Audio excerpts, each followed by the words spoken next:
Good evening, everyone. Okay. Good evening, everyone. We welcome you all fellows and the full team of Sunshine Hospital's Arthroplasty department to this first ever virtual fellowship on primary TKR, primary knee replacements. And to introduce the whole program to you, we have with us Dr. Guruva Reddy. He's going to introduce you to the full program and also all the faculty. Over to you, sir. Yeah, good evening, everyone. It's a pleasure and privilege to be with you guys. And in fact, when Ashok and Neeraj muted this idea,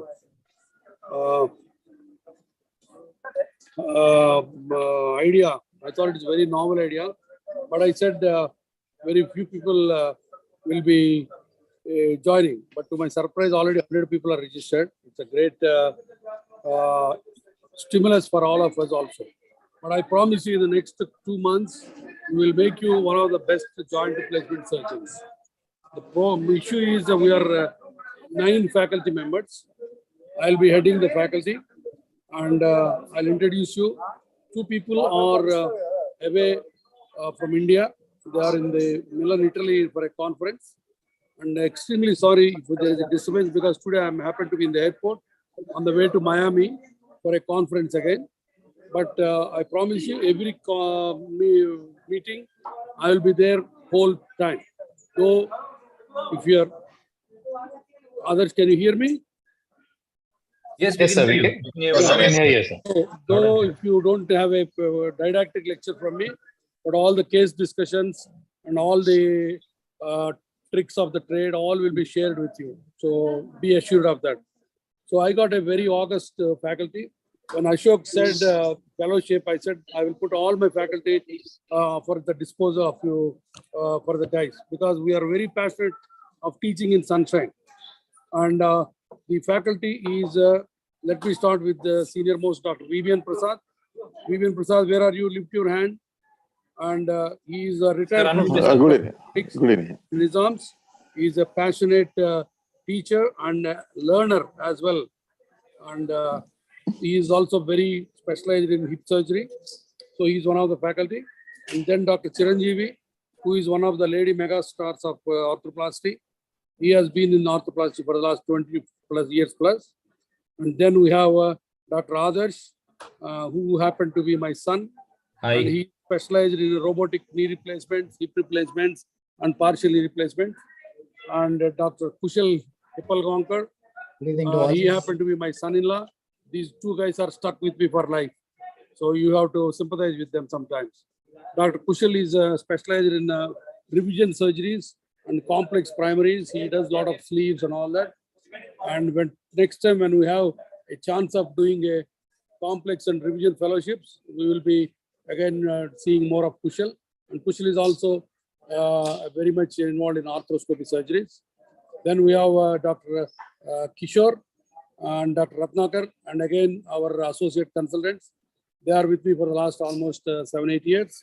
And Ratnakar is happening to be the coordinator for the whole program. And 2 people are missing. They are right now in Italy in a conference. One is Dr. Suhas Masilmani. He is also one of the senior most faculty. And Dr. Praharsha, he is a DNB gold medalist. He joined us at the DNB, then became a fellow, then became a registrar, then became a consultant. So he's a gold medalist. He will be sharing a lot of tricks of the trade with you. So total, we are 9 people.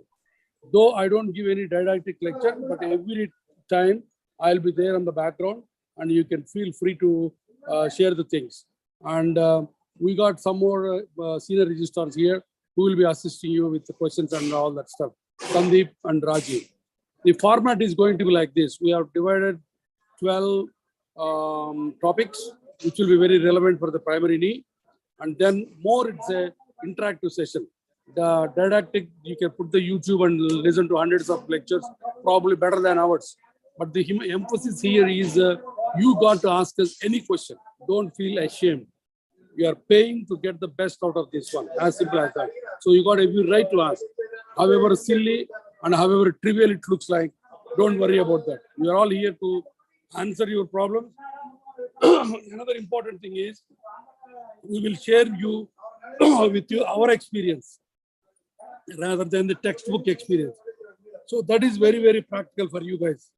because you must be knowing we are a very high volume center. We do almost 4,000 joints per year. So you can imagine the experience.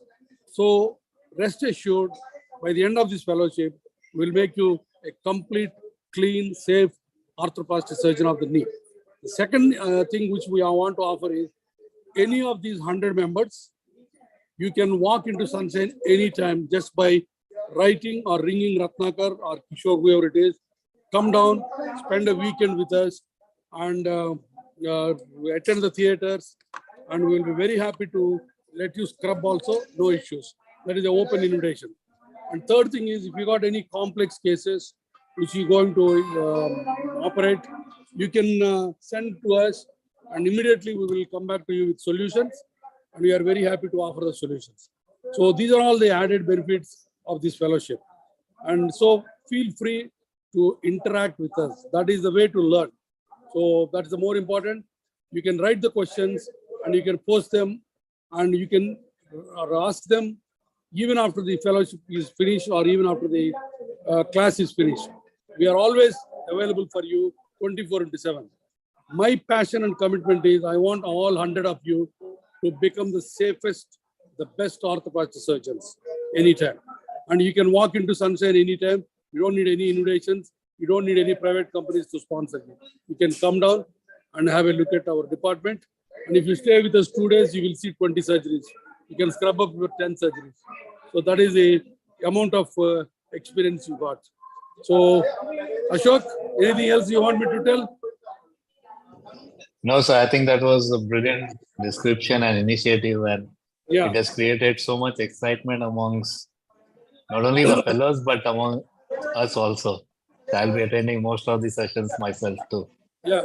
So that is a brief introduction. Any questions or any doubts or any requests, you ask me so that I can answer you before I get onto the aeroplane. Today, I'll definitely, my departure is at 9 o'clock. Until last minute, I'll be with you. No issues. Any special requests you want or any topics you want, feel free. It is not a university or a NASA examination. Feel free. If you want a particular topic, just post it to us. We'll be very happy to teach you in addition to the topics which we are already prepared.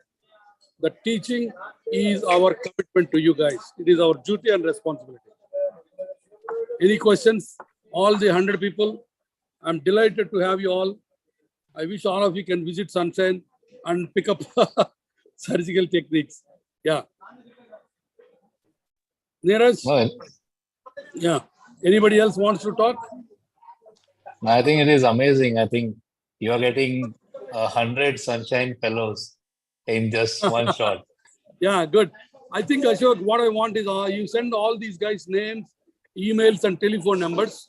Yes, sir. We will make a repository of them, and then we will invite all of you to the ISHK 2023 on a very constitutional basis. We will put you on a postgraduate registration. I'll give it to you special registration. April 2023, Hyderabad, we go with this one. So all of you register. That will be a phenomenal experience for you. And that's what it is. Okay, good. So with that brief introduction, now I will hand over to Ratnakar, who is the coordinator and who will explain you how we are going to get on with this fellowship. Okay? Okay, sir. Ratnakar, of yours. Yeah. Good evening, everyone. Before we start, I would just like to know how many of you are already practicing orthoplasty. Can you please raise your hands so that we can come to know what is our audience about?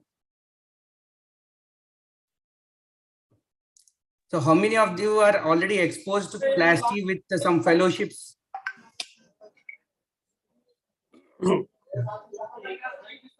So how many of you have no exposure to orthoplasty? Can you please raise your hands? Almost, I guess, everyone is exposed to some sort of orthoplasty. That is a very relevant question, but I would say the best way to learn and teach is as though you don't know anything. So don't feel insulted if we start from ABC, because that is the best way to teach. Because if we assume that you know something and we'll teach above that, then you will sometimes we lose the basic. So we will teach you as though you have not seen an arthroplasty, and so we'll pick up from there. And again, feel free to ask any question. That is the most important thing. Okay? Yeah, go ahead, Ratnakar. Yeah. So actually we have divided all our talks for 8 weeks, but I guess this can be prolonged if at all really needed. So this is a week 1, which we started with introduction from our boss. Then there will be a talk from Dr. Chiranjeevi Madam. She will be giving just brief idea about clinical examination, preoperative optimization, decision making in TKR, and implant selection, some principles. Next week, Dr. Kishore will be talking about preoperative X-rays, about approaches and their practical significances, and the surgical technique. And our boss will be giving a talk about 10 commandments. In the third week, Dr. Kushal will start discussing about the varus knees, which will be involving the simple varus to the complex varus. In fourth week, Dr. Vibian sir and Dr. Suhas sir will be talking about all about valgus knees, which will be from again simple valgus to the complex valgus deformities. And in the fifth week, I will be speaking about flexion deformities, recurvatum, and stiff knees. In the sixth week, Dr. Adarsh will be speaking about intraoperative complication and how do you get out these bone defects in TKR and unicompartmental orthoplasty. And I will have some talk about patellofemoral arthritis. In the seventh week, Dr. Praharsha will brief you about the post-operative, intraoperative rehabilitation, some protocols like DVT prophylaxis, tranexamic usage, then pain management, post-operative physiotherapy protocols. And also he will give some overview about the common complications like early PJIs, instabilities and all. In the 8th week, we will have some discussion about the recent advancements in orthoplasty, especially the robotics, then the new things, new theories like alignment, restrictive kinematics and all. Apart from this, anything you guys request from us, we will try to accommodate these talks in subsequent weeks. One class in prevention of infections, sir. Okay. So actually in the 7th week, we have a discussion about this PJIs and all. Definitely we'll try to include these things because the revisions, which is mainly related to the instabilities, infections and all, it's a separate division, but at least some basics we'll try to touch during these sessions. Ratnakar, share our email, a single point of contact. Like Ratnakar at sunshinehospitals.com or something like that. Make a special email for this group. Okay, sir. And give them a special number also. Because these 100 people should have an access to our think tank, to our expertise, 24/7. So any case they can discuss, any case they can post and ask our advice. So that sort of support we should give them. Definitely, sir. In a day it will be done, sir. Yeah. There's a question, that's a very relevant question on the chat. What are the timings of the weekly lecture? So is it going to be 8 o'clock from next week? It's 8 to 10, that's what we thought, right, Ratnakar? Yes, sir. 8 to 10 every Thursdays. Okay. Yeah. What is the, do the guys want a separate time or they're okay with that? No, we'll go ahead with that time. That's a convenient time for everyone. That's right. Okay, let's begin.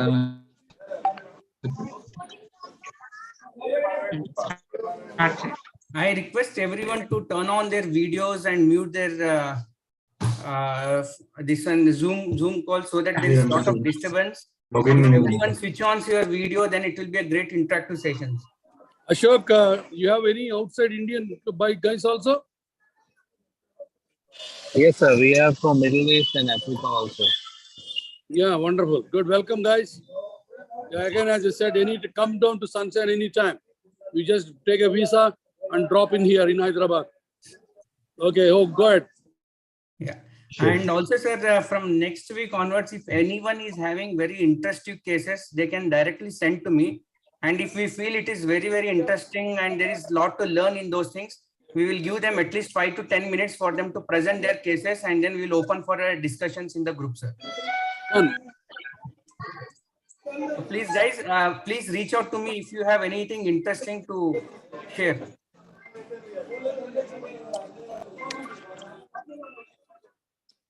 Now Dr. Chiranjeevi Madam will be starting her first lecture. Good evening to all of you. Can you hear me, Ratnakar? Yes, ma'am. Can you hear me? Ma'am, please can you turn on presentation mode? Hello? Can you hear me? We can hear you, ma'am. Please go on presentation mode. Slideshow. Yeah. F5. Slideshow. Wait a minute. 1 minute. 1 minute, ma.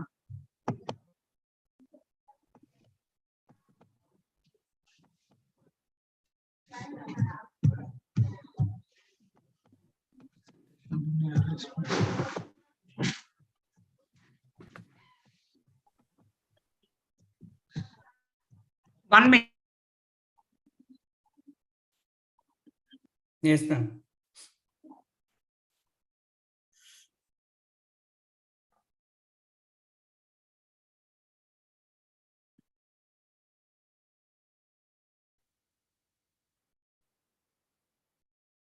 Yeah. My Perfect. topic is clinical examination. Can you hear me, others? Yes, ma'am. Very clear. My voice is clear? Very clear. Very clear. Okay. My topic today is clinical examination, preoperative optimization and counseling, decision making in TCAR, and event design. These are my topics today. What is gait? Gait varus thirst indicate LCL or posterolateral corner insufficiency or injury. Antalgic gait, it is a painful gait because of pain, shortened stance phase on affected side. Everybody knows that antalgic gait, and high stepping gait, foot drop, common peroneal nerve palsy, and other gaits you have to see in patients, whoever coming to your OP. And fascinating gait, sometimes it associates with the Parkinsonism, and they may have arthropathy, degenerative arthropathy, and they will come for knee pain also. Fascinating gait also you have to see, and waddling gait, proximal myopathy, where they will have waddling gait. They too have degenerative arthropathy. If they come for knee pain, all these things you have to keep it in your mind. You have to examine, and especially patients working in mines, they will have degenerative spine also. They will have degenerative spine, and the neurological deficits will be there. You have to examine neurologically. So whenever you have abnormal gaits or patients, when they have aided gait, if they cannot walk, painful gait, and if they have any walking stick, that is called aided gait, or suddenly if they are wheelchair bound, suddenly if they have severe pain, if they cannot walk, they will come in wheelchair. All these are alert signs, red signs. You have to examine properly preoperatively. That is my advice. And inspection, scars, sinuses, swelling, muscle wasting, you have to see. If there are multiple scars over the anterior aspect of the knee, you have to go laterally, where blood supply comes medially. If you take lateral incision, you will not have any problem in healing. Sinuses, if they have sinuses, you have to take cultures from sinuses, and you have to send for culture, and you have to see the reports. And swellings, if they have any swellings, Beck's is a common swelling posteriorly. Otherwise, rheumatoid people, they will have inflamed synovium. They will come with swellings about the anterior knee, and any swelling, if inflamed, they come for knee pain also, and you have to aspirate and send it for culture. Unless you get native culture, you cannot operate on these patients. Muscle wasting, where you will see muscle wasting, quadriceps wasting, and vastus medialis wasting, long-standing arthropathy, when they are walking, when they are not putting much weight on the painful knee, they will have muscle wasting. And the chronic IDK, internal derangement of the knee joint, where they have meniscus injury, they will have muscle wasting.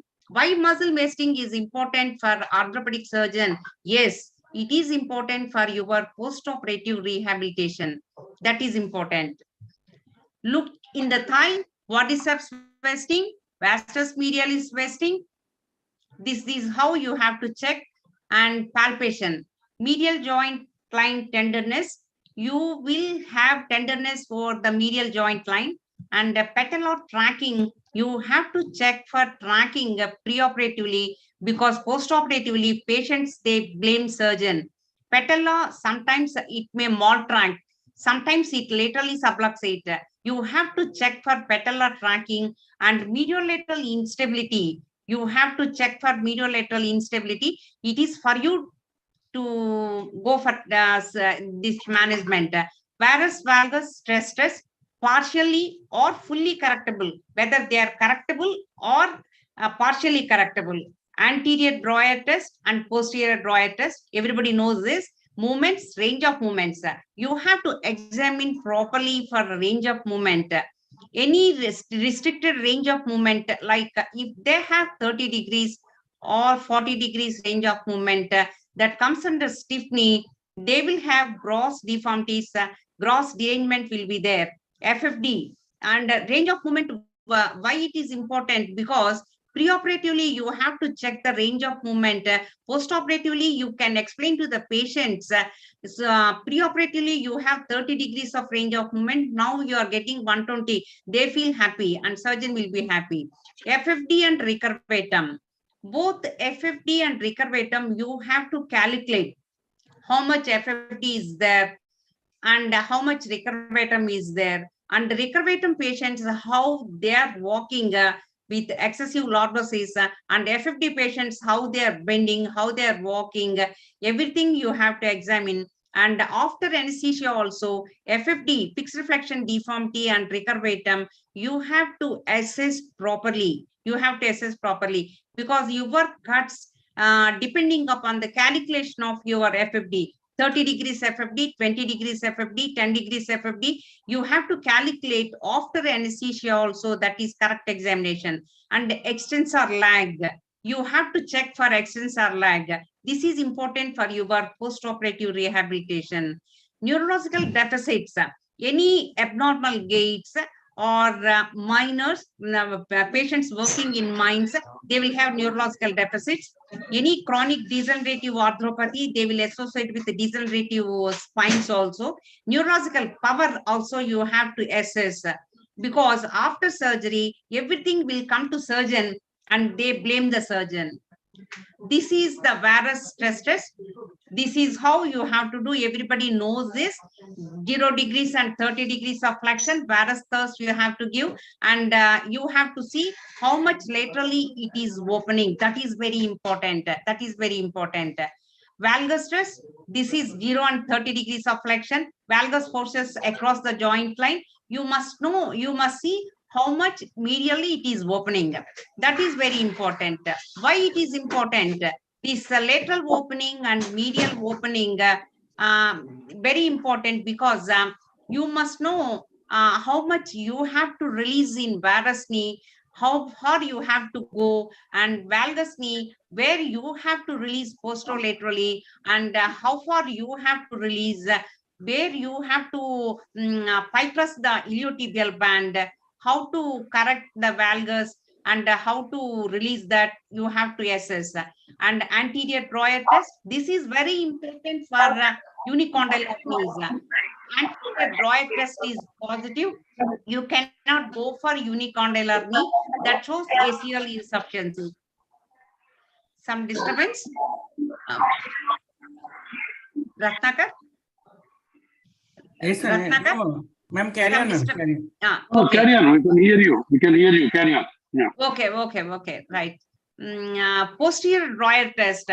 The anterior drawer test, everybody knows how to do that. 90 degrees of flexion. You anteriorly, you have to apply the force, and proximal tibial translation, that will show the ACL insufficiency. The posterior drawer test, 90 degrees of flexion, and the tibial posterior translation, that will show the posterior structures, how far they are competent. Why anterior drawer test is important? to identify the ACL, and suppose if you plan unicondylar, it is very important. Posterior drawer test, why it is important? If you are planning CR knee, if you are trained only CR knee, you cannot do CR knee in posteriorly translated tibia. Posterior structures are deficient. You have to plan PS implant. And this is how the range of movements, some videos. How, when to go for the surgery, how severe is the pain, how long they are having this pain, how much they can walk, how long they can walk pain-free, what is the pain-free distance, and how much, until like, are they using NSAIDs frequently, how frequently they are using NSAIDs, everything you have to ask for pain. Activities, any restriction of daily living activities, you have to ask. And can they climb staircase, can they bend, can they walk, how long they can walk, and how long they can walk pain-free, and everything you have to ask the patient. Plan when you are physically fit. Who is the decision maker? Is it surgeon? Is it family member? Is it the counselor? No. It is the patient. He has to decide whether he has to undergo surgery or not. It is the patient, he has to decide, and don't sell the operation. Let the patient buy the operation. Once the patient has been planned for TCAR, then what to do? Last 10 years in joint replacement, there is no much innovation in implant design and techniques. There is a tremendous work on perioperative optimization, perioperative analgesia, post-operative rehabilitation. These three things add the success of joint arthroplasty, joint replacements: perioperative optimization, perioperative analgesia, and post-operative rehabilitation. These three are very, very important in joint replacement. So these are the some of the papers. Preoperative optimization will add value and efficacy to the procedure for your procedure. 2000 people started looking prompts, and dissatisfaction rates, 14 to 20% of the patients who undergo replacements, they are unhappy. Why they are unhappy? Because of lack of because they are not reaching their expectations. So there are so many benefits for preoperative optimization. Preoperative optimization decreases the length of the stay. The stay will be decreased. Better postoperative rehabilitation. It avoids complications. It decreases the readmission rates, making the procedure more cost effective. These are the benefits of preoperative optimization. Am I clear? Am I running fast? Very clear. Very clear. No, ma'am. No, ma'am. No. Currently in Sunshine Hospital, length of the stay for single TKR is 2 to 3 days. Bilateral TKR, 3 to 4 days. This is the length of the stay in our hospital. So decreased over the past decades. Length of the stay steadily decreased over the past decades because of the perioperative fast tracking programs. That is very important. And avoidance of complications and decreased readmission rates when performed. If you select the patient properly, there will be less readmission rates, less complications. Risk stratification and appropriate preoperative management of comorbidities like diabetes, hypertension, CKD, etc., will decrease the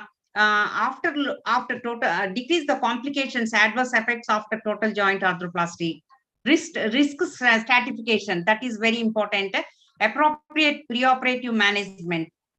So this is the Sunshine chart roadmap for joint replacement surgery. Patient, they will come to Dr. Gurvareddy sir.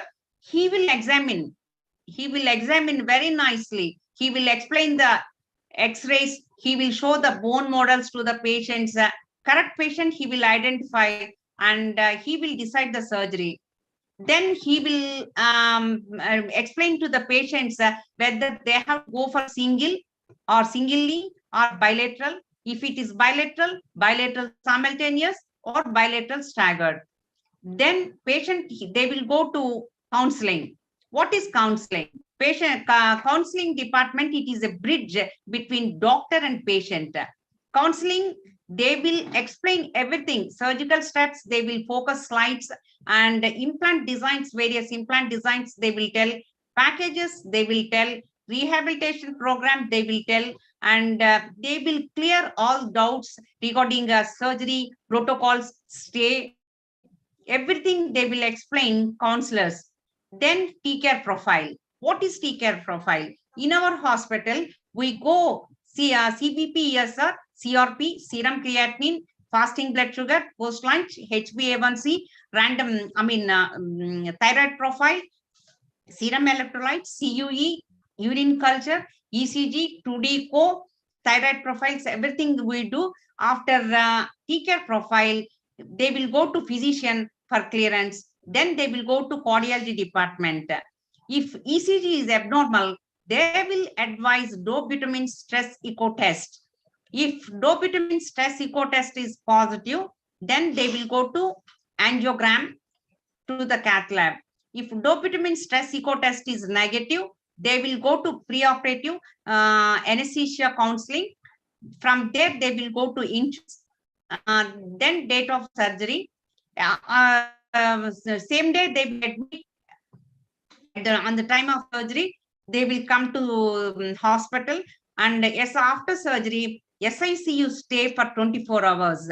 Hospital stay 2 to 3 days. Pain management will take care, and we have pain protocol. We have next speaker, he will explain pain protocol and physiotherapy rehabilitation program. It will be, now we start rehabilitation program from SICU, and the patient, they will stay for 2 to 3 days and they will discharge. After going home also, we send physiotherapists for home physiotherapy and rehabilitation programs. This is the Sunshine replacement roadmap. Preoperative workup at Sunshine, these are all I said, these are all the viral screening, PT, PTT, INR, and everything we do. And then optimization of the patient for T-care. Optimization. Any orthopedic surgeon, they have can reduce the post-operative complications, improve the overall safety of the procedures if they optimize the patient preoperatively. What are the optimizations? Optimization, medical optimization, diseases and drugs, optimization of the physical state, outpatient and home-based exercises, better outcomes, happier patient, happier surgeon. Optimization, medical conditions and physical state. Okay, risk benefits, risk factors, modifiable risk factors and non-modifiable risk factors. Modifiable risk factors: BMI, obesity, malnutrition, underweight, diabetes mellitus, chronic kidney disease, active infection, HIV, hepatitis, MRSA colonization, liver cirrhosis, transplant, alcohol consumption, smoking, drug abuse, steroids, depression, cardiovascular and peripheral vascular diseases, lung diseases, rheumatoid arthritis, frailty, that is fitness, anemia, neurological diseases, hypercholesteremia. These are all modifiable risk factors. This is all modifiable risk factors. Then non-modifiable risk factors: clotting disorders, previous infections of the operative joint, osteonecrosis, age, gender, race, location, socioeconomic status, hip versus knee arthroplasty, malignancy, previous joint surgery, ASA, scoring, osteoarthritis, post-traumatic arthritis, dental procedures, valvular diseases. These are non-modifiable risk factors. BMI. The risk of periplastic joint infection increases exponentially as BMI increases. obese, BMI 30 to 40, 2.6% risk. Morbidly obese, 40 to 50, 5.2%. Super obese, more than 50, 12.4%. In Indian scenario, usually we don't get more than 35 or 40. Malnutrition, low serum albumin, commonly found in obese patients sometimes, and chronic kidney disease patients sometimes, and rheumatoid patients, they will have low serum albumin, malnutrition. Less than 3.5 grams is independent of risk factor, leads to surgical site infection, respiratory complications, and cardiac complications. What are the cardiac complications? The clotting factors, they will reduce, and bleeding time will be more, bleeding time, clotting time will change, and you will have more bleeding perioperatively. Hypoalbuminemia is 3 times more likely to have for sepsis in revision arthroplasty, likely to develop periprosthetic joint infections within 30 days of revision of aseptic conditions. And diabetes. If diabetes less than 7, 6 weeks preoperatively is ideal. And for those with HbA1c more than 8 to 9%, glucose levels at 200 for fasting levels, optimization may be consideration in the preoperative period. You have to refer to endocrinologist, proper endocrinologist. Their glycemic levels have to be under control, but HbA1c won't change 3 months. It will take 3 months time, but sugar levels, fasting and post-lunch, you have to check again. And the preoperative hyperglycemia, elevated HbA1c are not directly risk factors for PJ, but more likely indirect markers. If they are associated with the kidney disease or PVD, peripheral vascular diseases, they cause periprosthetic joint infections. This is HbA1c, diabetes. And diabetes is always, hyperglycemic levels is always dangerous. Wound healing will be delayed. Gaping will be, so you can see the gaping and discharges, chronic discharges, and you will not be happy if HbA1c more than 8. You will have, so sugar levels should be under control. And chronic renal failure, PJ risk 22% in hemodialysis patients. Periprosthetic joint risk is 8% in kidney transplant because of immunosuppression. Current evidence suggests patients with end-stage renal diseases requiring hemodialysis fare worse than non-hemodialysis CKD and renal transplant patients. Chronic renal failure always associate with osteoporosis. So you have to check PTH levels. If PTH is normal, you can give teriparatide. If PTH is abnormally elevated, then you can give Densmap. You have to supplement Densmap. Chronic renal failure patients, they will have osteoporosis. This is one of the risks. And monitor kidney function, avoid nephrotoxic drugs, even during anesthesia also. Perioperatively, patients, they're prone to have hyponatremia, and hyperkalemia is very common in chronic renal patients, renal failure patients.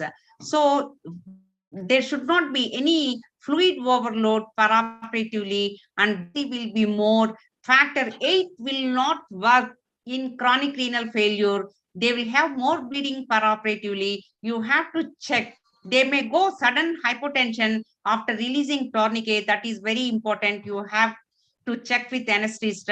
Dose adjustments of antibiotics. Some antibiotics are nephrotoxic. You should not give, and you have to avoid. Pain medication also, it is very important. Chronic renal diseases, they're very complicated. They have low threshold to the pain. At the same time, we cannot give any NSAID, celecoxib, aceclofenac, we cannot give. Only they have to depend on tramadol and paracetamol. That is one of the problems with chronic renal failure. Chronic renal failure, renal transplant, patients on dialysis at time of THA and TKA have 10 to 20 times increased risk of complications. End-stage renal disease patients may have improved outcome if they undergo elective kidney transplant prior to arthroplasty. Transient septicemia from dialysis versus immunosuppression following transplant. And smoking. Smoking reduces blood flow. They will have atherosclerotic vessels. Oxygenation at the surgical site delays wound healing. Current smokers had a higher 1 year post-operative periprosthetic joint rates than former smokers, both of which are significantly higher than never smokers. The overall 30-day surgical complications are high in smokers. Tobacco use prior to THA or TKA significantly increases the risk of wound healing in periprosthetic joint infections. Tobacco use prior to THA and TKA significantly increases the risk of wound complications and periprosthetic joint infections. All patients require ECG, cardiology assessment, role of DSC if ECG is abnormal, and angiogram if DSC is positive, and bridging anticoagulation for post-CABG and PTCA. That is very important. If you are doing arthroplasty below 1 year, before 1 year of undergoing CABG or stents PTCA, you have to overlap with heparin. That is very safe. Anticoagulation post CABG, you have to overlap. We suppose if you are planning surgery before 1 year, better to overlap with heparin. That is very important preoperatively, and postoperatively you have to start again. And metal stents, you have to wait 4 weeks, and drug-eluting stents, you have to wait 3 months at least. Pacemakers, you have to change the mode of pacemaking before surgery. That is very important. And cardiovascular disorders, and cardiac patients, they may have atrial fibrillation peroperatively and postoperatively. You have to check. And tachycardia and hypotension and heart failure, it is very common with cardiovascular disorders. MI is late remote complication, because we investigate properly before taking for arthroplasty. Anemia, HB more than 10 is taken as a cutoff, and HB less than 10 cross match 2 units on reserve. HB less than 8 preoperatively transfuse and operate. Preoperative pain optimization. Preemptive analgesia blocks, they will relieve the pain, and the patients, they will have a better postoperative period. One night before, if you give capsule pregabalin 75 and celecoxib 200 milligrams, Restil 0.5 milligrams, dexamethasone 8 milligrams, pantoprazole 40 milligrams, it is better. Pre-op way, paracetamol 1 gram, oral stat, it is always better. Optimization of the physical state.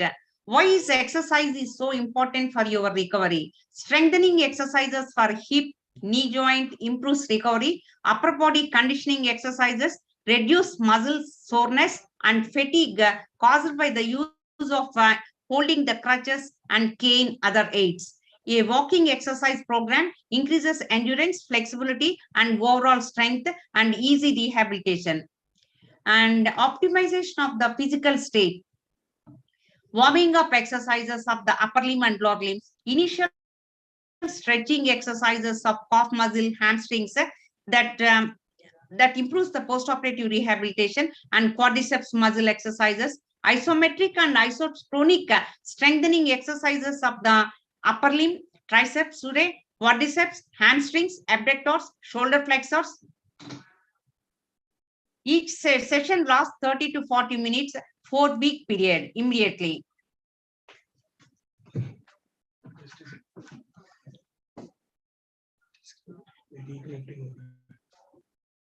Is done?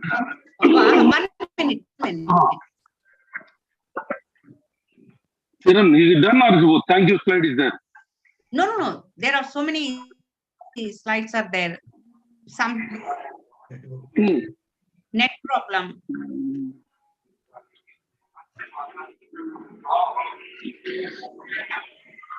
Yeah, we can see, ma'am. Yeah. Okay.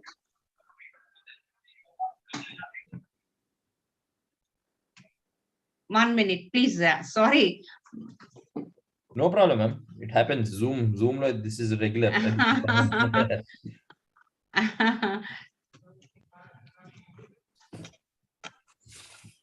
Talk is quite clear. Go ahead with that. Somebody asked what is the role of dexamethasone in pre-op. Am I right? Yeah. The dexamethasone will reduce the inflammatory marker. Inflammatory markers. The post-op pain will be less. And some people are afraid of infection, but that's a very theoretical. So that dexamethasone is very much valid, and that is used routinely in the cocktail for the pain relief in after perioperatively also. And dexamethasone preoperatively will reduce the vomiting and nausea. Inflammatory marker. Yeah, so nausea also. Nausea also. Yes. Yeah. Okay, go ahead. And optimization of the patient fatigue care. Readmission risk assessment tool, that is the latest one. And more than 3 is associated with the higher readmission due to infection. These are all the factors already I discussed. Infection, smoking, obesity, cardiovascular, peripheral vascular diseases, neurogenic conditions, physical disconditioning, and diabetes mellitus, malnutrition. These are all the things that comes under risk assessment tool. And the risk assessment readmission tool is more than 3 associated with the higher readmission due to infection. And pre-op counseling, patient education, surgery, implant, course in the hospital, discharge, mental state assessment, managing patient expectations, pain management.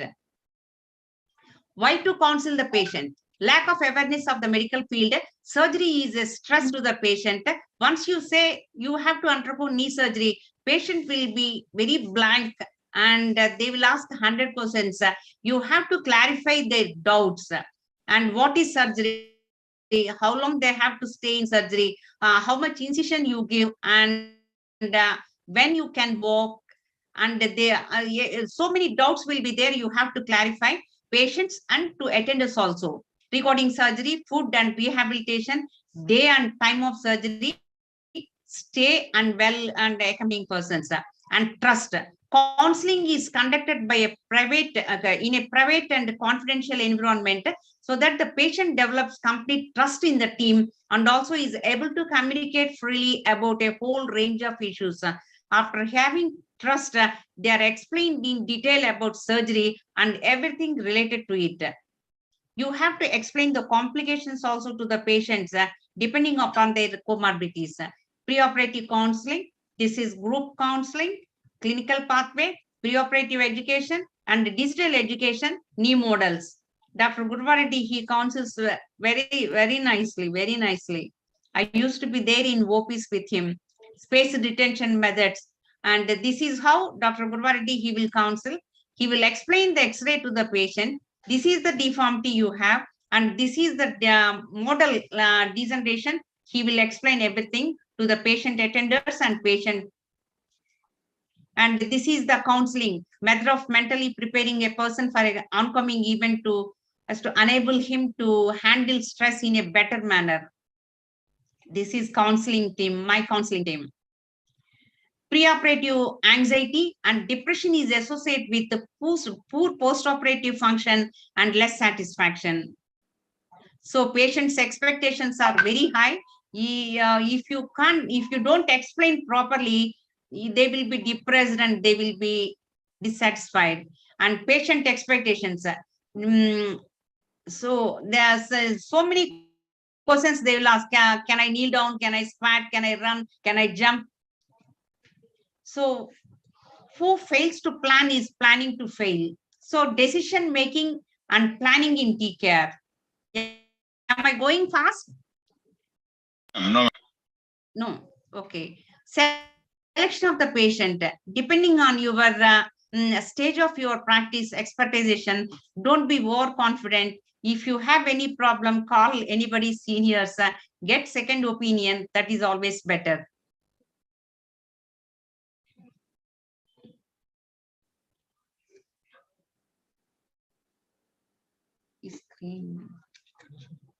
You can do anything, but not everything. And unicompartmental unicondylar knee versus total knee arthroplasty. Prerequisites of unicondylar. Wait a minute, Kiran, wait a minute. What is your talk? The title of your talk is preoperative optimization, right? Optimization and decision making, implant selection. Okay, right. Well, okay, go ahead with this. There are I thought, briefly, because Dr. Adarsh, he will explain unicondylar later.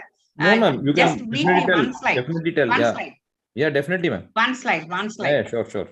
Prerequisites for UKA, ACL sufficiency, functional, and medial compartment bone-on-bone arthritis. Lateral compartment should be uninvolved, FFD less than 10 degrees, and correctable deformity. If this is the varus thirst X-ray, bone-on-bone arthritis, and this is valgus stress, and the lateral compartment is uninvolved, and patella is good, no patellofemoral arthritis. Now, patellofemoral arthritis also is not a contraindication for unicondylar. Am I correct, Adarsh? Yes, ma'am. Correct. Yes, and one slide. This is the erosion. If you have any posterior erosion, that is the ACL insufficiency. You should not go for unicondylar. And implant selection.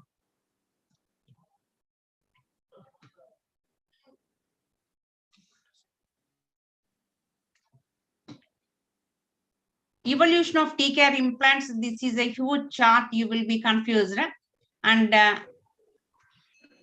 now last 20 years, CR and PS prosthetic designs have converged, and several important design elements have become common in both within the same implant system. Multiple sizing options, anterior referencing and posterior referencing options are there. Multi-referencing systems are there like PFC, and anterior, if you are using anterior referencing, anterior referencing systems,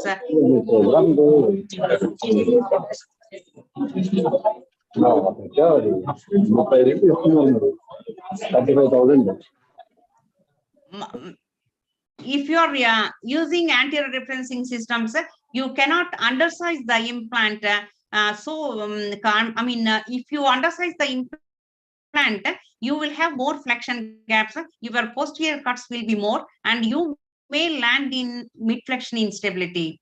Same way, if you are using posterior referencing systems, if you undersize, you may not.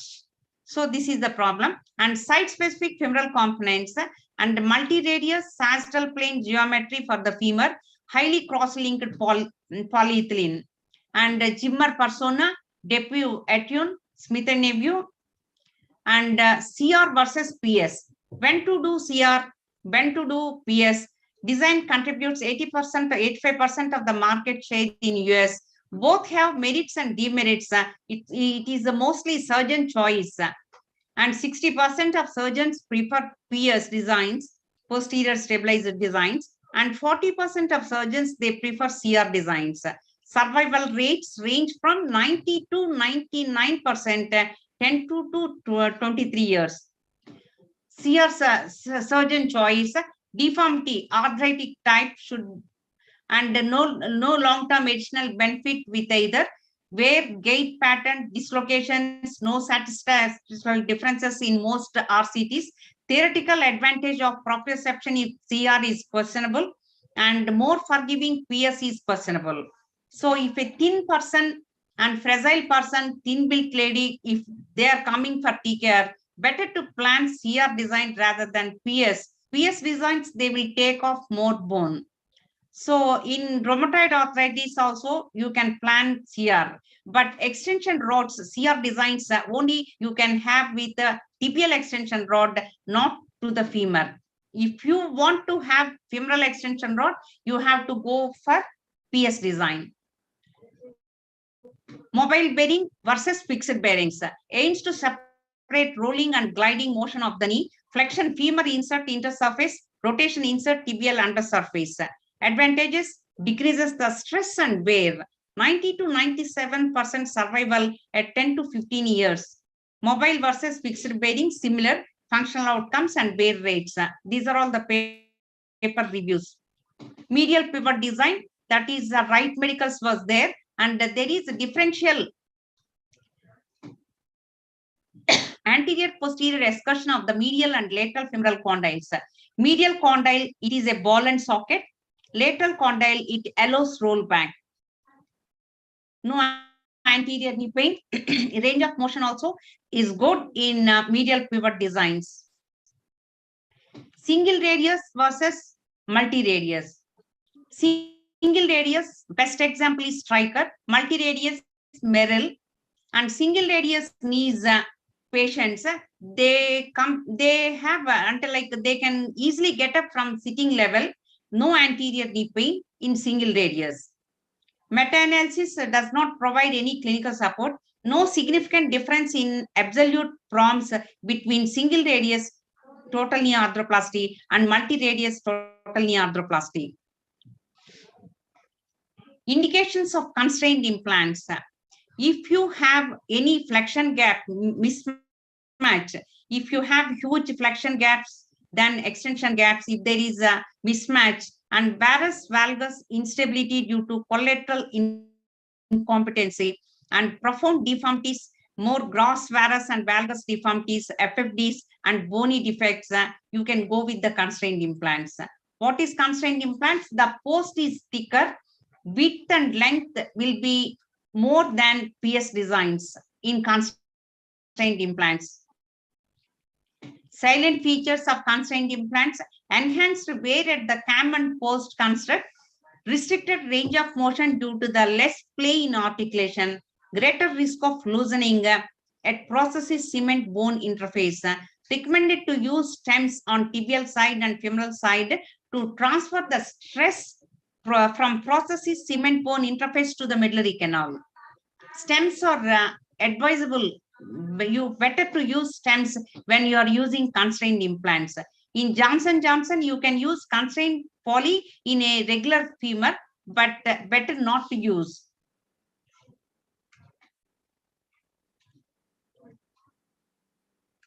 This is the constraint is regular cruciate design and cruciate retaining with lip bearing and anterior deep dish polys and PS designs. Then it is constrained. And guidelines of implant selection. This is very important chart. Knee status, cruciate retaining CR, posterior stabilized PS, primary mobile bearing knee, constrained knee, linked and hinged knee and non-linked. Varus knee less than 20 degrees deformity, patient over 60 years, and better to go with CR implant. You can do posterior stabilized PS design also in this varus deformities less than 20. Primary mobile bearing, yes, you can go, and constraint is not needed. Varus knee with more than 20 degrees of deformity, better to avoid CR design, and PS is advisable. Mobile bearing, yes, you can use, plus or minus constraint. Valgus knee less than 10 to 15, you can go with CR also. PS is better, and mobile bearing you can go, and constraint is not needed. Valgus knee with 10 to 15 degrees of deformity, better not to use CR and go for CS design, PS design. Mobile bearing, no. And constraint, sometimes if medial collateral is deficient, insufficient, then you have to use constraint. Large fixed deformity is better to use constraints. Cruciate retaining knee, posterior stabilizer knee, primary mobile bearing knee, constrained knee. Cruciate retaining knee, sensitive to joint line elevation, functions well with optimal PCL tension, proprioception is preserved, less forgiving, and for surgeon has learning curve. Posterior stabilized, more bony resection, box will be big and bone loss will be more, and forced femoral rollback, and post-wear breakage may be an issue. Patellar clunk is an issue with the posterior stabilized knees. It is not with cruciate retaining knee. Primary mobile bearing knee, more sensitive to the flexion extension gap balancing for more minor compartmental component malalignment can be compensated. Suppose if component is internally rotated, it can be compensated with mobile bearing. Potential less wear, less contact stresses. Spin out and dislocation may be an issue with mobile bearing knee. Constrained knee reserved for revision scenarios, used when large flexion gap not matching extension gap, incompetent collaterals, and compromises knee freedom and range of motion. This is the chart. Implant selection should be based on your training, availability in your locality, affordability, familiarity with the implant you use, functional result of implant used, and you should familiarize one or two companies. You have to get training at least 2 companies. Don't depend on single company. And in difficult cases, don't use instrumentation which you doesn't know. Any complicated cases, the better the company which you have training, you have to use a friendly company. And take home message, give realistic expectations to the patients, prepare patient through proper preoperative counseling, and take them through whole procedure from preoperative preparation to postoperative rehabilitation. Approach pain with multimodal protocols. Perfect mechanical access restoration is not the important one. Problem due to joint elevation is overrated. It is overrated, and knee flexion is not design specific. Anterior knee pain following non-resurfacing patella is a myth.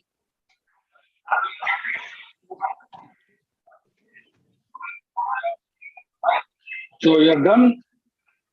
And bone defects, can I tell? No, I think that is topic, ma'am. That is a different topic. Yeah, that looks perfect. Fantastic. Very detailed discussion. You stop the screen sharing and let us all the guys to open the videos, and then I'll add some snippets and we will take some questions.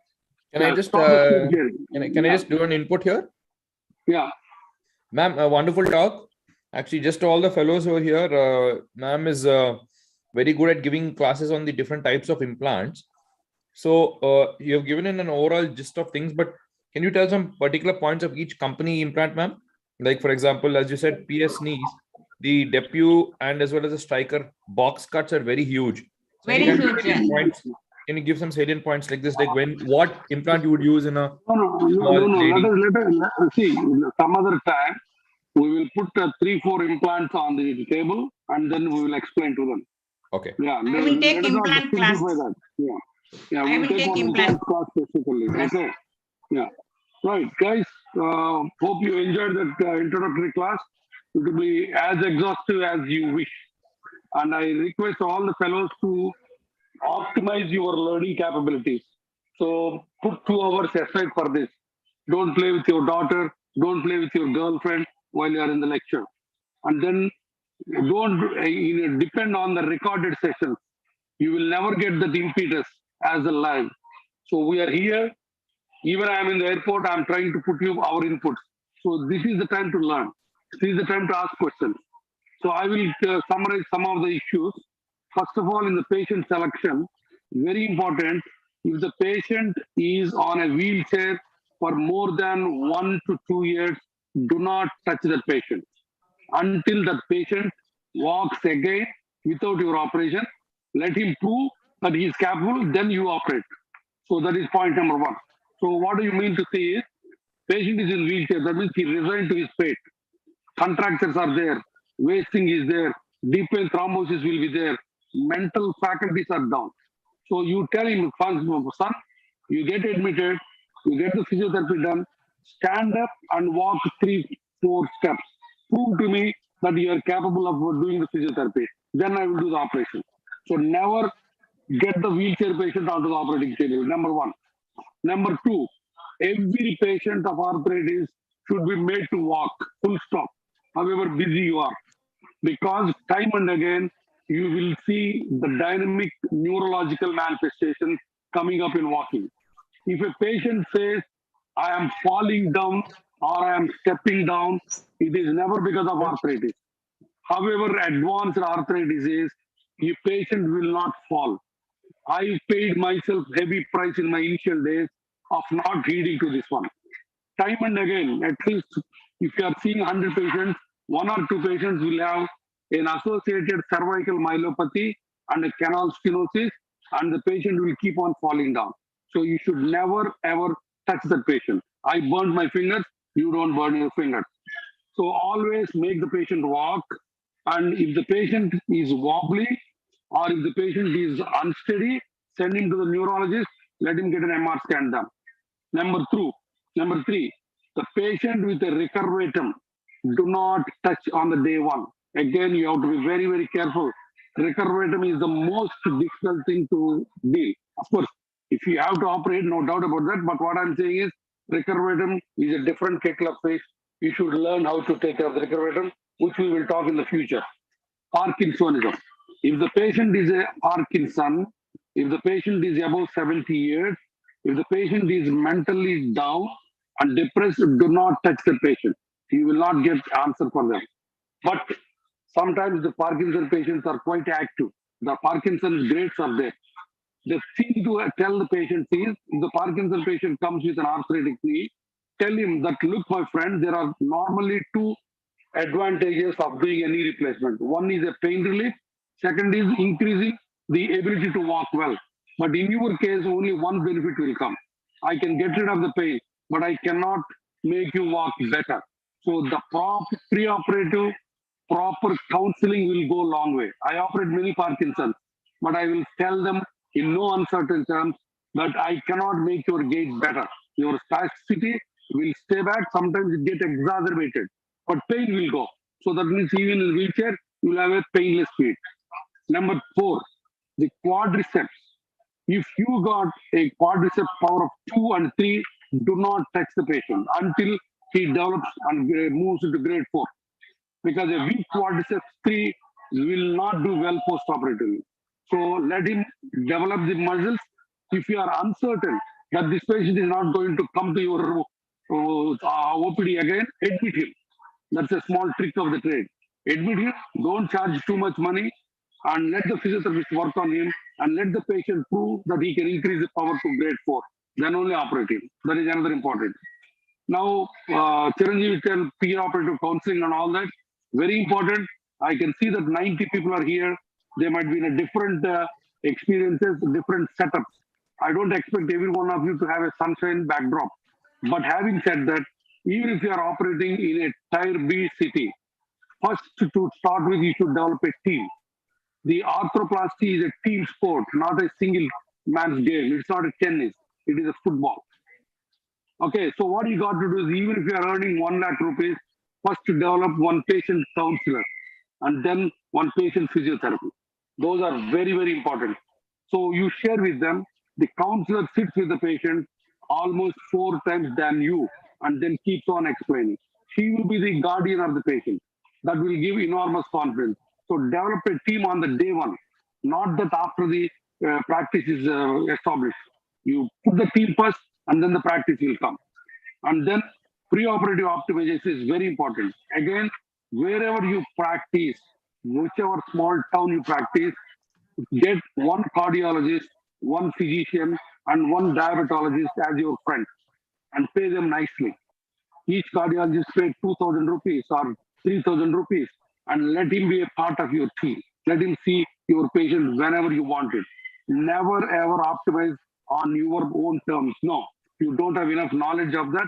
Always develop a cardiologist, physician, diabetologist group. And then, as I already told you, the physiotherapy, those are very important.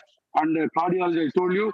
So anytime you have a doubt in the initial time, the patient is a complex cases, don't lose the patient, but the senior one, call one of the senior guys. You have hundreds of people around you.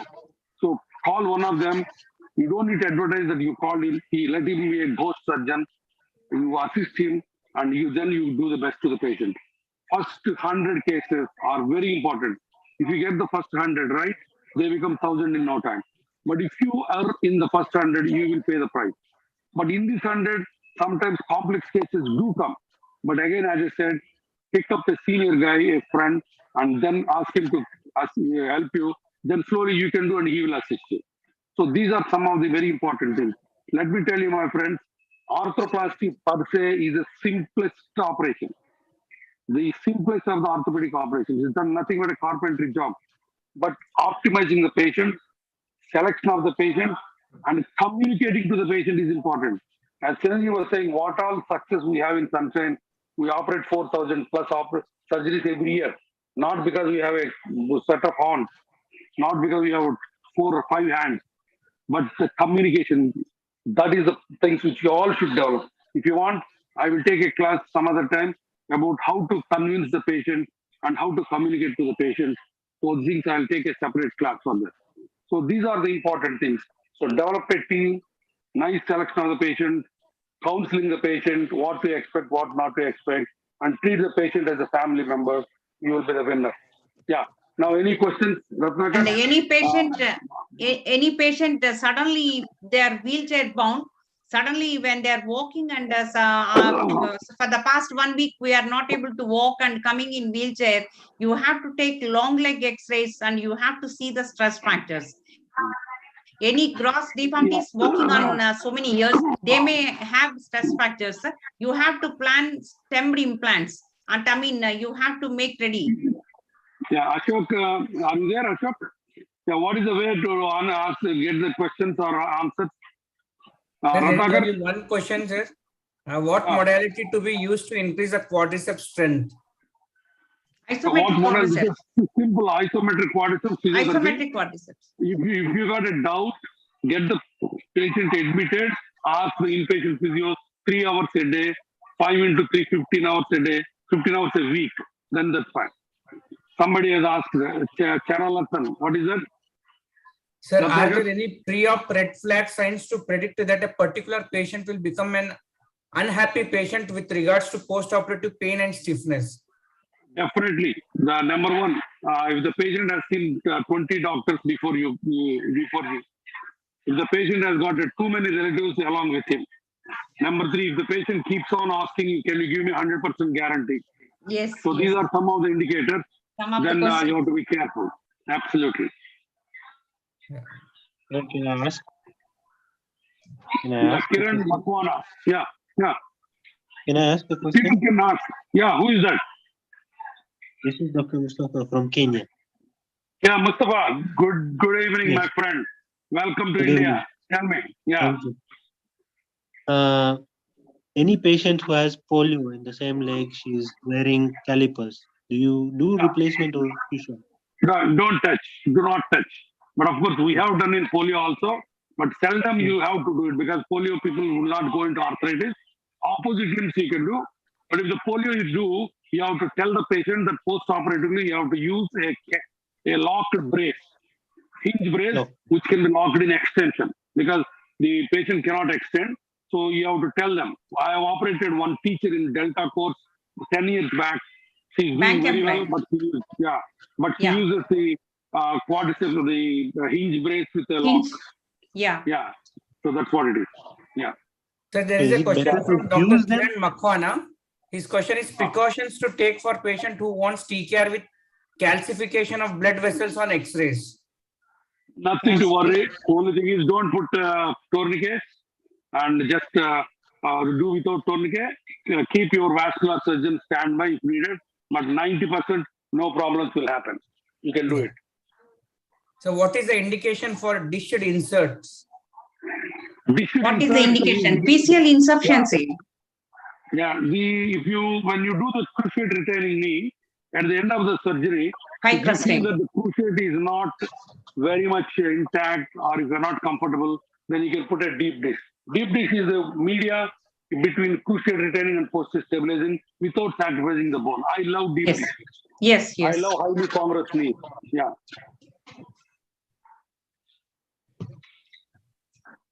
The deep dish is for PCL insufficiency. If you have any patients who you feel very small, ladies, on rheumatoid arthritis, if a PS box is going to be too much of bone Yes, mineral, yes, yes, at the yes. same time you feel the PCL is not so great, that's probably a good indication for a deep dish. For deep dish. That is Stability of one PPS What is deep dish? without sacrificing the bone. Without Yeah. Sorry, what is deep dish? sacrificing the bone. Deep dish is another word for ultra congruent. Yeah, where the tibia and the femur will be the same as a CR, but the polyethylene has more lips. It's lipped in the front. This is the poly. If you take it to the side, the anterior you'll have a bigger lip, and posterior also you'll have a lip. So this gives a bit of constraint. That is called a deep dish. Deep dish. So Dr. As Abhi wants to ask guidelines regarding patient with significant bacteriuria. Significant bacteriuria. Yeah, the bacteriuria. Send for culture. Charan, you answer. Okay, then I'll answer. Yeah. Send for culture, and depending on the report, you have to use the antibiotic. And again, after antibiotic usage, like you have to send the urine again. And if it is negative only, you operate better. Bacteria is one of the, complications, and like you may get periprosthetic joint infections. You have to be clear, and you have to get negative report. If the culture is negative, you can go and do it in front of the bacteria in the urine. Yeah. Somebody written, can you use the deep dish if the PCL is intact? Am I right, Ratnakar? Yes, sir. Yeah. Yeah, you can do, no problem. No problem at all. You can put the deep dish even if the PCL is there. Yeah. Dr. Ram Karthik wants to know, is there any role for CPM pre-operatively? CPM? No. Yeah.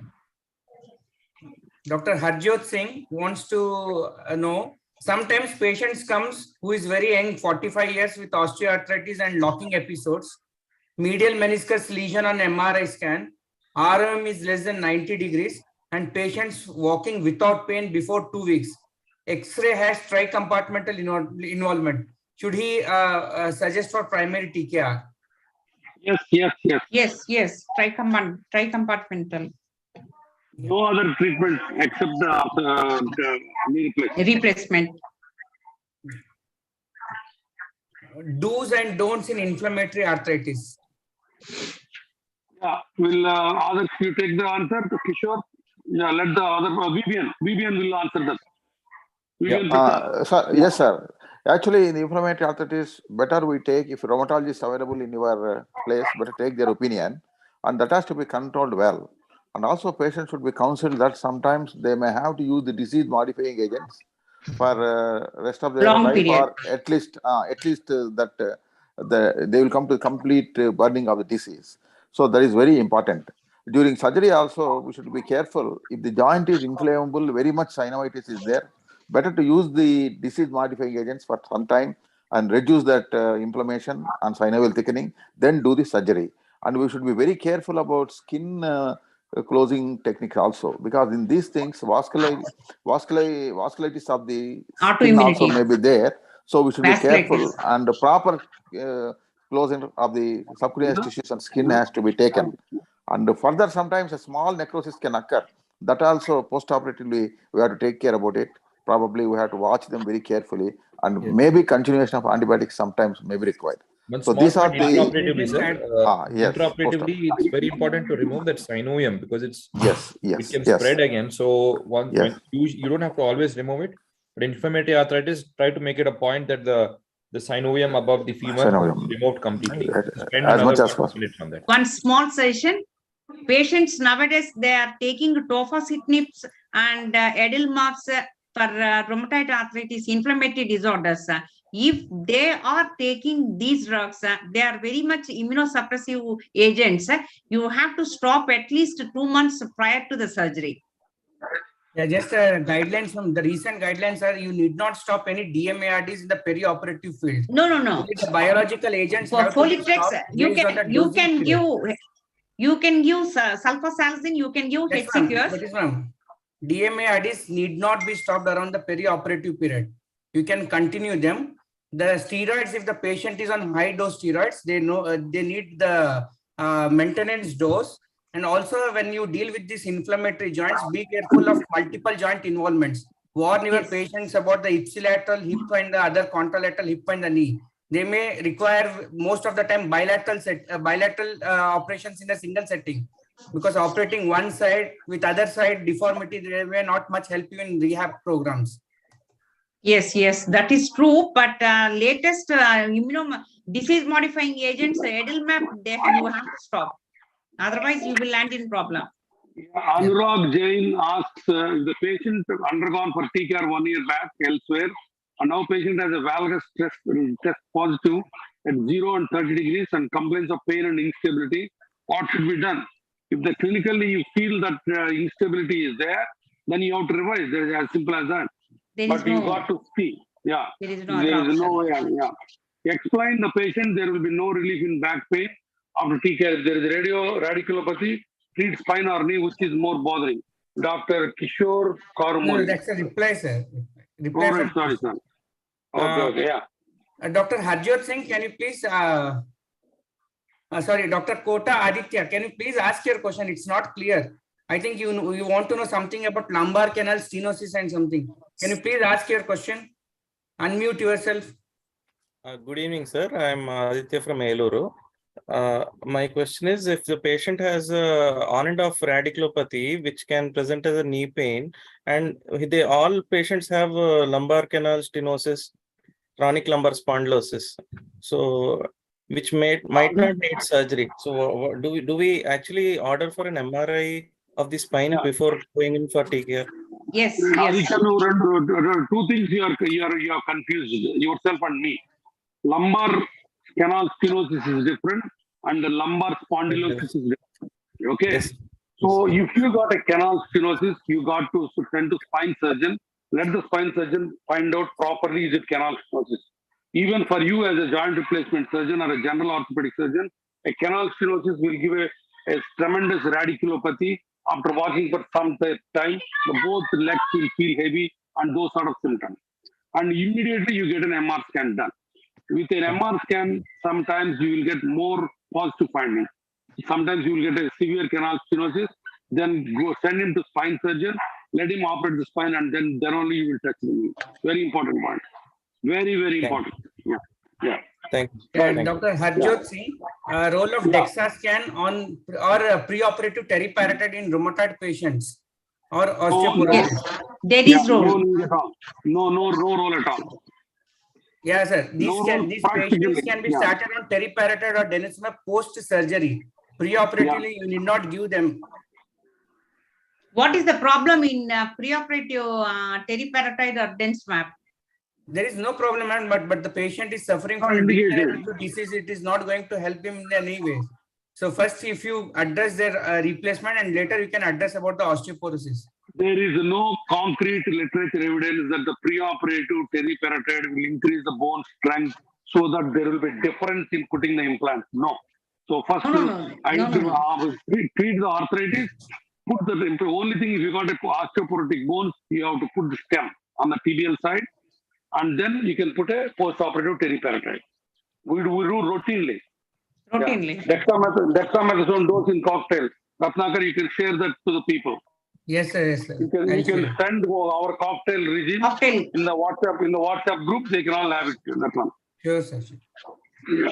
So some patient came with waddling gait before TKR, but after the surgery, walking distance improve and pain subside, but waddling gait persists. Is there any way to improve this or predict it before surgery? Waddling gait can be because of so many reasons. Waddling gait can be neurological dysfunction, sometimes motor neuropathy. That will remain. But the pain subside, then that is the best way to do it, even if the waddling gait persists. In KIMS, we used to give gait training after TKR. Gait training. Seeing mirror, walking on a straight line, that will improve the gait. Yeah, that tells me another relevant point. A lot of the times patients will have a memory of the bad gait before the operation for almost 5-6 years. So they try to walk the same way. So then you got to get them back, what we call gait training. It's a very, very important, understated subject. Our physiotherapists are very good at it. You get them gait training in the post-op. They'll be all right. The easiest way at home is let them buy a 4-feet mirror, put it on the wall, and they have Straight to walk line. towards the mirror in an army way, left, right, like that. Yeah. Ideal preoperative limb vascular status assessment protocol to prevent postoperative vascular issues. Nothing much except palpating the dorsalis pedis artery and posterior tibia.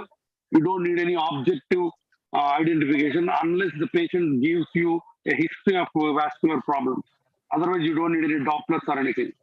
If you have doubt, better to go for color Doppler, Gada. Yeah, of course, if you have a doubt, yes. Otherwise, no, not routinely. Yeah, sir, HbA1c is more than 8, but FBS is less than 130 and PPBS is less than 200. Can we go for TKR? Yes, you You can can go. go with reservation, but ideally HbA1c should be less than 7. But of course, having said that, HbA1c reflects the last 2-3 months status, and so if the fasting is reasonably okay, you go ahead, but involve the diabetologist. Diabetologist. Yeah. Any precautions in Foley's catheterization in post-op urinary retention? No tubes at all. The sunshine, you don't put a single tube. No drain, no Foley's catheter, no epidural, nothing. The less drains, the better is the mobilization, the better is the infection control. Yeah. So there's a question about the post-operative physiotherapy protocol, which we will deal in the next class. Yeah, done. Yeah, tourniquet versus no tourniquet. There are plenty Better of to use tourniquet. Yeah, you know need of tourniquet, but if you are comfortable, you can use the tourniquet. Some people elevate the tourniquet just to cement it. Cementing That's time. also okay. Perfect. Whatever you are comfortable with that. Sir, is there any role for depometrol intraarticular injection in ONE, and does it change the surgical management? No. No, I never give one steroid. If the patient is very old, refuses surgery, there might be a role, but no. Hyaluron is not dexamethasone. No. Hyaluron is no. Dexamethasone no. I don't advise them at all. When to shave the patient, pre-op day or on the table? It is on the table after the anesthesia. On the table. Any specific sites for And one thing, if I remember correctly, shaving kanna, the clipping is better, right? Yeah. Yes. That's an important point. 100%. 100%. Clipping So is try better. to clip rather than shave, because you may Shave. cause micro abrasions and infections. Correct. While The clippers are available, very cheap. You buy the clippers. Yeah. yes, we do that. The sites of intraarticular injection. You will share that one, sir, cocktail. Yes, definitely. Yeah. So next question is, which do you operate first, hip osteoarthritis or knee arthritis? Both are having flexion deformities. Proximal joint first. That is the general principle. Yes, sir. Usually it can be done another way, but usually people follow this. So if you have 3 joints, that is a spine, hip and knee, you go from the center to the periphery usually. So you can go with the spine, then a hip, then a knee. But it's no hard and fast rule though. Suppose if knee is more painful than hip, we can offer it knee first, then hip. Please advise us about the drain usage, intraarticular tranexamic acid, and perioperative pain protocol. All these protocols will be dealt in 7th week, please. And we will share you all these protocols. Yeah, you can share them right now. Yeah, our protocol regimes. Do we do MRI knee in all the pre-op patients? No, we don't do MRI for any of the Never. We know, we never do. We never do. Yeah, if your brother-in-law has got MR scan center, you can do.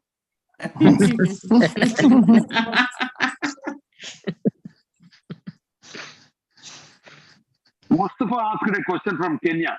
Can you tell the Ratnagar? Mustafa. What's your take on medical geniculate artery embolization? Medial. Medial genicular artery. I don't have any experience on that. I don't know.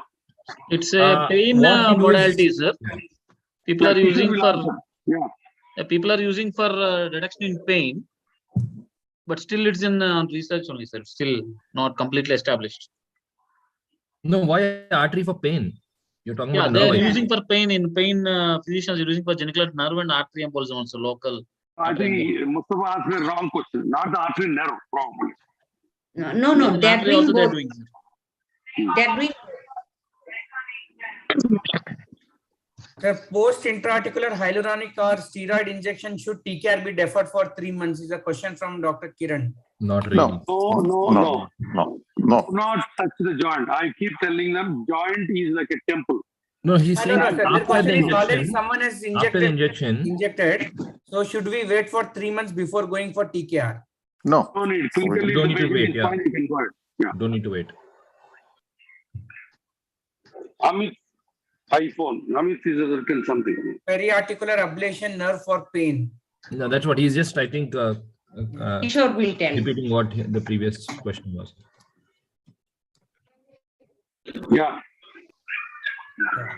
Any questions? Rama Karthik. I can see Ajay Singh in my screen. Mallikesh Raja. And Abhijit Sen, Anurag Jain. Yeah. Sir, preoperatively, Ram Karthik. Sir. Yeah. Ram Karthik, tell me. Sir, preoperatively, whatever the decolonization around in nasal decolonization? No, theoretical. It's a proven. There is no value for that. Unnecessary money, unnecessary treatment. Yeah. Blood culture, sir? Blood culture also no. No. Can all the implants be shown for beginners to identify, that is CR, PS, constant? Yes, we will show it. We'll arrange for all the implants and all the implants I will teach. Yeah. So next prophylaxis protocols. So we generally give apixaban 2.5 milligrams twice a day for 12 to 14 days. 12 to 14 days. But aspirin is also good enough. Aspirin is also good enough. Only thing is, for all the friends practicing the periphery, you got to protect yourself from medical legal cases. So give low dose aspirin for, let us say, 1 month or whatever is that, and give in the writing in the discharge instructions as per the clinical guidelines. Patient has been explained, and low molecular weight heparin or aspirin has been given as a prophylaxis for deep vein thrombosis to be used for the next 3 months. Type it and give it to him. Yeah. Any role of under anesthesia manipulation of post TKR in stiffness? Tiffany will deal it later. Post TKR stiffness. Yes, you can manipulate. Yeah, but not beyond 6 weeks. It should be very gentle. Should be gentle. Yeah. Gentle. Yes, yes. No fractures. Beyond 6 weeks, the scar tissue forms. So before 6 weeks, put a lower liver arm. Your left hand should be as close to the knee as possible. Right hand should be right on the tibial tuberosity. Just do the small liver arm and then see. Don't do it on rheumatoid knees at all. Take my word, it will break. Osteoporotic knee. Yeah. Dental evaluation in pre-op to treat the caries. Yes, it is important. Yes. TKR profile. Yeah. Is there any role of buprenorphine patch during the pre-op? Usually we give buprenorphine patches post-operative, not the pre-operative. It is available as 5 mg or 10 mg. 10 mg. Safely use both of them. We are giving.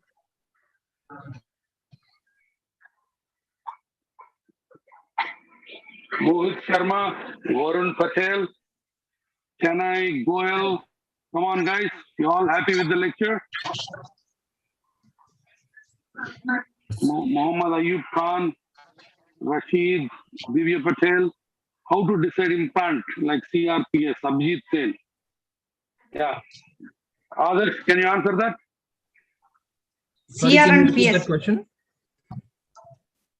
How to decide implant like CRPS constraint depending upon deformity? Yeah, as ma'am suggested earlier, there are surgeons who do CR even in very deformed knees, but if you want to make life easier for yourself, less deformed, easily correctable knees, go for a CR if you want to, because you have all the ligaments already intact. You don't have to do much of release there. But the more deformed knees, which are a little less correctable, try not to make life more difficult, because your PCL will be adding another variable into your equation. So better to get rid of the PCL and do a PS instead. So more deformed, less correctable knee, better go for a PS. Less deformed, more correctable knee, you can probably go for a CR. CRP. And the third one was constrained. So varus valgus constrained knee, they are called VVC knees. So those knees, you don't have to do for your routine primaries, but on table, if you have found that there is an extension laxity in the coronal plane in full extension, if you feel that either your medial or lateral, mostly medial, if you've injured part of the MCL and it's little loose, you can put in a constraint to get out of that particular situation. But otherwise, in a primary situation, you don't need to jump to a constraint knee. In revisions, yes, it is routinely used. And then, of course, the hinge is there for, as boss was talking about the recurvatum knees, always need to consider that in a neurogenic causes of recurvatum, not routine genu recurvatums. Yeah, Jagdish Singh is asking, is there any implant company having a femur extension rod in primary care? Many companies. Almost all the companies have got a rod extension on both sides. Depu has got, Zimmer has got, Fitternevi has got, Stryker has got, Buccal Papas has got. Almost all the companies have got. And pregabalin, I think Kishore already written. Pregabalin is one of the main constituents of the preemptive analgesia group. Yeah. Preemptive analgesia, yes. Yeah.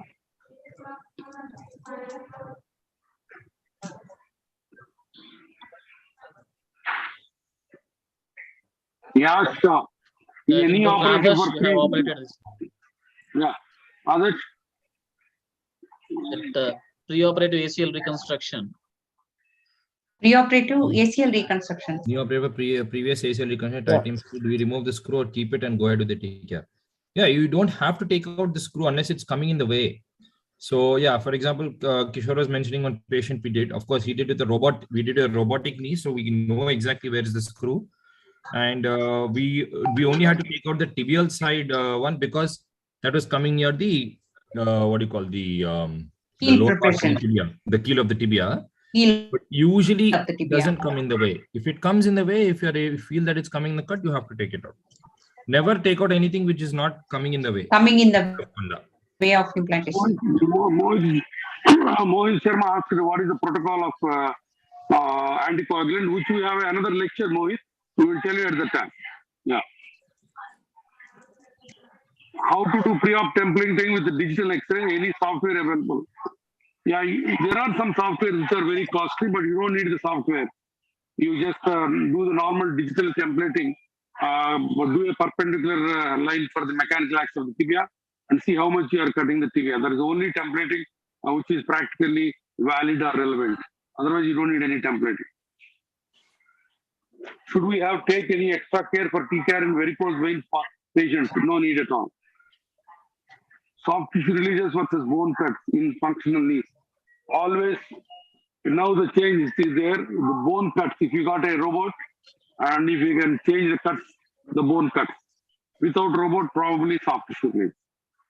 Yeah, so the question itself, functional knees, I don't know if you know what that is. Functional alignment can only be done with the help of a robot because you're adjusting, you're adjusting your implant position and angles and all according to how much looseness you want so that you can reduce your soft tissue release, but you cannot get that exact angle without a robot. Yeah. So yeah. In 60 years plus post-traumatic global instability of knee can go for primary hinge TKR. Yes. An answer for global instability, even in a primary. Global insufficiency, bone loss, these are all the one of the indications for hinge replacement. Should we have to take any extra care for TKR in varicose vein patients? Oh no, already answered. Already answered.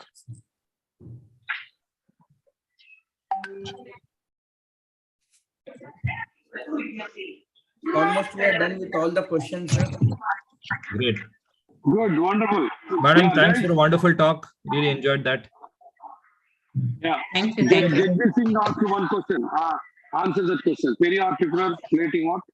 Sir, periarticular plating around the knee. If implant need to be removed for TKR, no. What should be the way to do? Implant removal and TKR in one setting or implant removal before TKR? One sitting. You can do one sitting. Yeah, or you can do both sittings depending on your experience. Also, it depends on whether the fracture is healed or not. There are a lot of you can't. Things, and if screws are coming in the way, you can remove the implant, some screws, and you can retain the plate and you can do the TCAR. And also location of the plate. Location of the plate. If it is coming in the same position, we can do. Suppose plate is posterior. If the plate is to be taken off, whether we should do it 1 stage or 2 stage, that's what he asked.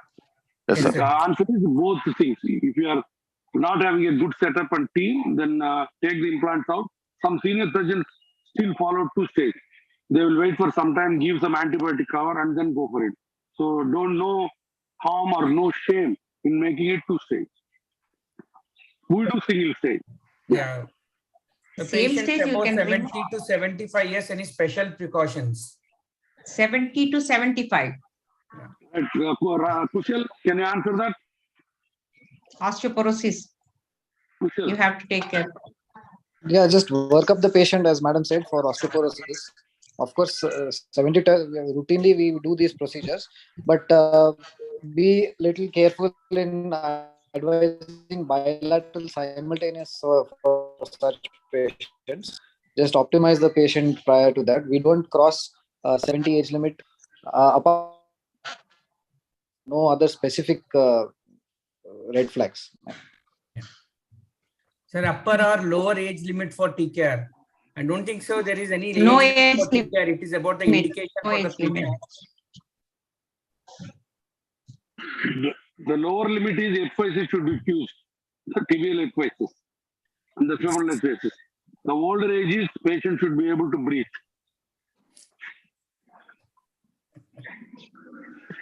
Yeah. Okay, guys? All okay? Right. Have a good time. I think my flight is also getting ready. Otherwise, I'll miss the flight. And thank you so much. It's a wonderful audience. And Jeet Gandhi said, happy journey. Thank you so much, my friend. And hope it is useful. Okay. Anything else you want, ask us. And we are all so passionate to teach you guys. And Mohit, next time don't drive when you are attending the class. Okay. Right? Yeah, sit at home, have a nice beer, and then listen to us. Okay, if you want, we'll supply the beer and whiskey also next time onward. You just send the request. Okay. Convoy, Okay, Jana. Happy Okay, journey. thank you Happy so journey, much. sir. Convoy. Bye, guys. Ashok is Okay. there? Ashok and Neeraj. Ashok is there? Okay, fine, good. Take care. Bye-bye, guys. Bye, sir. Happy Okay, sir. journey. Happy journey. Ratnakar, next week class and then. Yeah, guys, next week it will be about the X-rays, preoperative X-ray reading and what to read on in X-rays. About some as a discussion about the templating will be also added. Then surgical techniques and their practical significances, approaches as well as a technique, both we will have, and 10 commandments. Dr. Guruvareddy sir will be speaking on that one. So preoperative antibiotics and for how and So we prophylactic don't use antibiotics. any preoperative antibiotics for any of the patients. No pre-op antibiotics. Yeah, and even the Prophylaxis. post-operatively, we give 3 doses of cefuroxime 1.5 gram. That is at 1 dose at the time of induction, 1 dose 12 hours later the surgery, and the 3rd dose will be 24 hours from the surgery. Only 3 doses of IV antibiotics are given. No antibiotics are even given at the time of discharge to the patient. No antibiotics pre-operatively. No antibiotics pre-operatively. So no ticoplanin is also used. No, we don't use ticoplanin for any of the patients. Torbosid, we have a hospital we antibiotic used to give at a guideline. loading dose, fast dose. We are not supposed to use ticoplanin for any of the patients as per the hospital regulations. Previously, we used to give Torbosid loading dose first dose. Now we are not giving.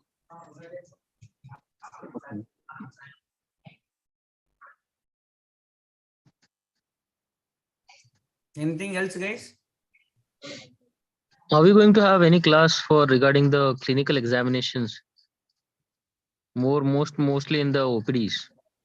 What we should look for in a patient rather than the X-rays and MRIs, because each patient is different. So that's why. See, for the purpose of knee replacement, there is no role of MRI. It is an X-ray which is sufficient for making a decision to planning. No, I'm asking about the clinical examination in the OPDs. varus stress, valgus stress, skin examination, and range of motions. Any FFD is there, you have to check. Any recurvatum is there, you have to check, because it all that quantitative estimation is important for your distal cut in theater, and gait analysis. All we explained now. I have shared that one video how to see your varus and valgus stress test. One video about the post TKR patellar clunk I have shared, and about the anterior posterior instability. How do you assess those 3 videos? Instability. Here. I don't have any video about the patellar tracking. I will just take that one video and I'll post it shortly. Okay. Just one point regarding that clinical examination. I would like to suggest number 1, OPD, what you told is also important, as already discussed by my previous speaker and all the people.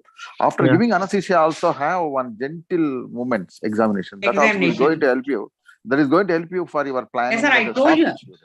Yes, madam. Same thing. Just I am reiterating the importance of examination under DA, complete relaxation. What is the range of movement?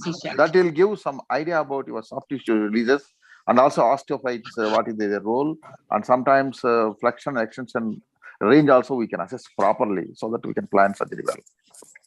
Yeah, Dr. Balu, your question is any infection workup protocol before surgery. So as a part of our TKR profile, CRP we do. We get your CRP, WBC count, urine routine, urine culture sensitivity, and dental screening will be done for all the patients. All the patients. If any of these things are positive, then only we will go for the next set of investigation as per the physician's guidelines. So how to give wound wash with sterile precaution? We use pulse lavage for all the lavage. So the pulse lavage will be given just before cementation. Once your cementation is done, after the cement sets, again we give thorough pulse wash before we release our tourniquet, then we achieve our hemostasis. A video for patellar mal tracking, please. Yeah, definitely I will share this video.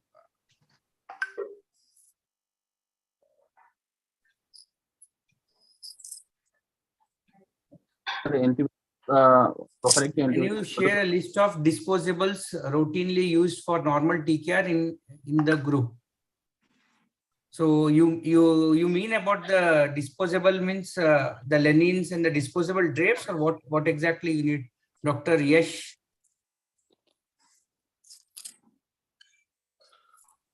Yeah, I mean, just a list so that I could prepare it for the patients, like a routine, like how many gloves, how much, what suture material, what, just as an inventory. So again, the number of gloves and all depends on how many team you have. Usually, say our protocol, at the time of, we use always 2 gloves.